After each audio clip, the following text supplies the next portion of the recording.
Hey guys, last week I talked a little bit about my mission trip with Italy. This week I'm going to talk a little bit more about London.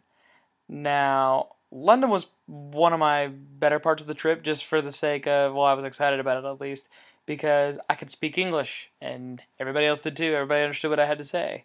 So it was a little bit easier to evangelize. It was a little bit easier to find transportation and where we needed to go. Well, we ended up going from the airport to the heart of London. We get in there about midnight or so, and we're just walking around. We're trying to find a train station, trying some place to just kind of crash, maybe a place to eat. Well, there's no Waffle House in London that's or anything like that that's open 24 hours a day. So everything's closed.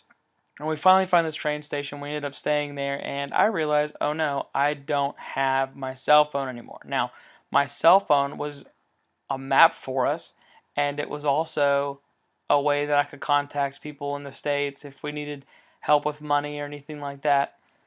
And I didn't have it anymore, and I was like, oh no, this is not good. But I said, okay, God, I understand that you're doing this for a reason.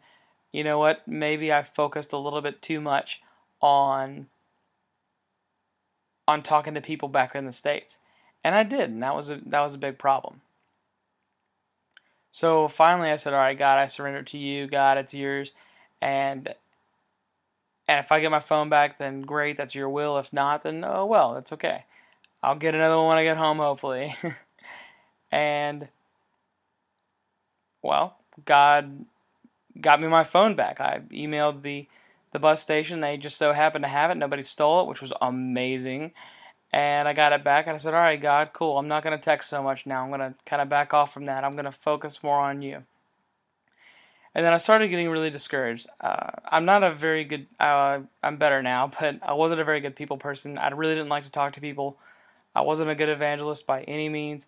I wasn't very approachable, but my friend really was, and he was doing so well, and I was getting so jealous because God was using him, but God wasn't using me, and I didn't understand. And I was like, God, what am I doing wrong? I'm trying to focus on you, but why won't you use me? So one day I was talking to my friend, and she said that, well, when's the last time you fasted? And I was like, well, I haven't fasted since a month before I left. And she said, well, maybe you should do that. I said, all right, cool, then I'll do that. So the next day I fasted. I fasted from everything. I stopped. I left my phone in the hostel where I was at. It's kind of like a hotel. And I left my phone there, and sorry. I left my phone there, and went, I had left my wallet and everything, and just started walking, and I started praying. Now, funny thing, when you fast, sorry about the laptop, guys. When you fast, you're supposed to be praying as well. You can't just fast, because otherwise it's just a diet. So I would fast, and I would pray, and I'd ramble to God. I was like, God, blah, blah, blah, blah, why aren't you using me? Yada, yada, yada, yada, yada. And finally, I shut my mouth, and God said, Wes, stop looking for opportunities yourself, and just pay attention to when I give them to you.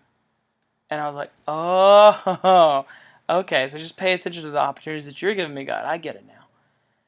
So then I started to talk again. I did a full out fast. I didn't talk, I didn't eat, I didn't drink, I didn't do anything. And finally that night I started to talk, I started to open up. I talked to my friend a little bit about it and told him what was going on, told him I was so discouraged. The next day it was so cool. God just like opened my mouth, and my tongue was not tied anymore, and I could speak. And I remember I spoke to an English woman that day. I spoke with a Muslim, I spoke with a Jew. It was totally cool, and I got to hear about their stories. I got to hear what they believed, why they believed it, and it was just so amazing. I got to share with them about Christ, and it was really interesting because the Jewish woman actually chewed me out a lot about stuff. I didn't even get a lot to say. She didn't really know what I believed, but she said that this is what I believed, and I was like, all right, cool, I'm glad you think that I believed that. And the Muslim guy was like, dude, you did nothing wrong. She was getting mad at you for nothing. That's really cool how you handled that. He was impressed with the way that I handled things. So part of my evangelism was to that Muslim, and it was really cool because he really respected me for how I handled it because I didn't handle it poorly. So that's part of my story in London, and that's part of the main thing. And next week I'm going to talk more about Italy, and I'm going to finish that up in the next couple of weeks.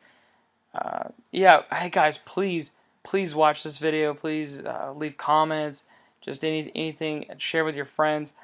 I really need some more comments. I'm trying to speak better. I'm trying to get my, do this video a little bit better, make it a little bit more exciting. I don't really know. I just need some help. Need some commentary. Thanks, guys. All right. See ya.